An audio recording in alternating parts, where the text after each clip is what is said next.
এইখানে মাঝখানের এই পর্দাটা হলো সেমি পারমিয়েবল পর্দা, এবং এই পাশে যে সলিউশনটা রয়েছে এই সলিউশনে সলিউডের সংখ্যা বেশি।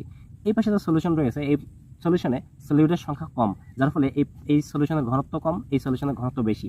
তো একটা পর্যায়ে এখানে যদি আমরা একটু সময় দিই, তাহলে এই পাশ থেকে ওয়াটার এই পাশে আসবে, এইখানকার ঘনত্বটা কমে যাবে, কারণ এখানে পানির পরিমাণ বেড়ে যাবে, এবং এইখানে পানির পরিমাণ যেহেতু কমবে সেহেতু এখানে সলিউডের পরিমাণ ধীরে ধীরে বাড়বে পানির তুলনায়।